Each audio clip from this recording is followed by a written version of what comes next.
Hello বন্ধুরা, আমি পারমিতা। আমার প্রথম ব্লগে আপনাদেরকে স্বাগত। এই দিনটি ছিল 12ই জুন, তার মানে হচ্ছে বাঙালিদের জামাই ষষ্ঠী। ওয়েস্ট বেঙ্গলের বাইরে থাকার দরুন আমরা জামাই ষষ্ঠী পালন করতে পারিনি বাড়ি গিয়ে। তো তাই যাই হোক, সেই কারণে জামাই ষষ্ঠীর নিয়ম কানুন না হতে পারে, খাওয়া দাওয়া তো হতেই পারে। তাই জন্য আমরা চলে গেছিলাম বারবিকিউ নেশনে, যেটা আছে চণ্ডীগড়ের সেক্টর 26-এ। তো অনেকটাই দূর আমাদের বাড়ি থেকে। তো যাই হোক, রাত হয়েছে তো কি হয়েছে, খাওয়া দাওয়াটা তো করতেই হবে। তাই জন্য আমরা চলে গেলাম বারবিকিউ নেশনে। সেখানে গিয়ে অনেক খাওয়া দাওয়া হলো, তারপর অনেক ফটো সেশনও হলো।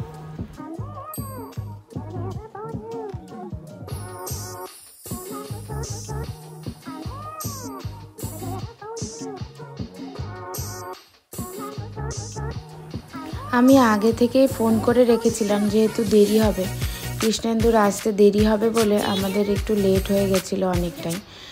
তো সেখানে ফোন করে রেখেছিলাম, তো ওখানে গিয়ে আমাদের একটু বসতে হয়েছিল। তারপর আমাদের ডেকে নিয়েছিল সিট ফাঁকা হওয়ার পর। তো সেখানে গিয়ে দেখি আমার ছেলে তো খুবই এক্সাইটেড, কারণ ছেলের প্রথম বারবিকিউ নেশনে আসা। তো বুঝতে পারছিল না যে ওই বারবিকিউ ব্যাপারটা কী। তো সে দেখে দেখে সবই বুঝতে পেরে গেছে। তো আবার একাও খেতে শিখে গেছে। তো আমি বাড়িতে থাকলে কত খাওয়াতে হয়, খেতে পারবো না, কত কিছুই বলে।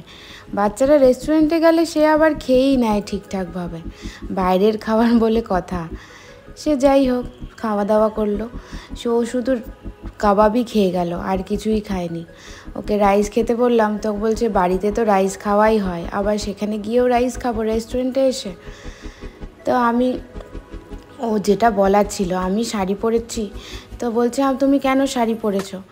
তো আমি বলছি না, আমরা তো বেড়াতে যাচ্ছি। বলছে না, তুমি শাড়ি পরবে না। কেন? আমরা রেস্টুরেন্টে যাচ্ছি, রেস্টুরেন্টে গেলে কেউ শাড়ি পরে? যাই হোক, সে এতটুকু বাচ্চাও বুঝে গেছে কোথায় কি পরে যেতে হয়, ভাবলেই অবাক লাগে। তো যাই হোক, অনেক কিছু খাওয়া দাওয়া করেও সেই আবার লাস্টে আবার সে আইসক্রিমও খেয়েছে। আমি একটু বিরিয়ানি খেয়েছি। আইসক্রিম খেয়ে একদম সে তো মনে আনন্দে উৎফুল্ল, কী করবে বুঝতে পারছিল না। তো পিঙ্ক কালার দেখে ও একটু মনটা ভেঙে গেছে, strawberry flavour plus pink colour.